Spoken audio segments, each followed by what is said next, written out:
সকলোৰে জীৱনত এনে এজন মানুহ আহে যাক লৈ আমি বহুতো সপোন দেখোঁ যে তেওঁৰ লগতেই গোটেই জীৱন থাকিম। কিন্তু সময়ৰ হঠত সেই মানুহজন বা সেই মানুহজনী আপোনাক এৰি থৈ অইন কাৰোবাৰ হৈ পৰে আৰু তোমাক এদিন আধা বাটত এৰি থৈ যাব, সেই কথা এবাৰো নাভাবিব। আমি মানুহবোৰ এনেকুৱাই নেকি যে নতুন কিবা পালে পুৰণাক পাহৰি যাওঁ? কিয় এসময়তো আমাৰ বাবে তাইয়ে সকলোবোৰ আছিল, কিন্তু এতিয়া কিয় তেওঁ মোৰ বাবে অলাগতিয়াল হৈ পৰিল? বুজি নাপাওঁ। এইখন পৃথিৱীত চব মানুহে সুখী হ'ব বিচাৰে আৰু নিজৰ সুখৰ বাবে আনৰ কথা এবাৰ নাভাবে।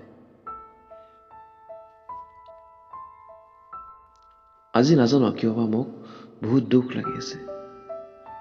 এটা সময়ত যি মোৰ সকলোবোৰ আছিল, এতিয়া তাই আন কাৰোবাৰ বাবে সকলোবোৰ হৈ পৰিল। মনে কয় তাইক বহুত কিবা কিবি লগ কৰি, কিন্তু মই এতিয়াহে বুজি পালো যে তাই মোক নিজৰ স্বাৰ্থৰ বাবেহে ব্যৱহাৰ কৰিছিল। তাৰ বাহিৰে মোৰ লগত তাৰ একো নাছিল আৰু মইতো পাগল আছিলো তাৰ বাবে।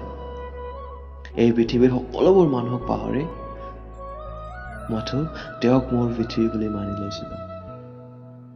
আজি তেওঁ মোৰ লগত নাই, অইন কাৰোবাৰ পৃথিৱী হৈ পৰিছে।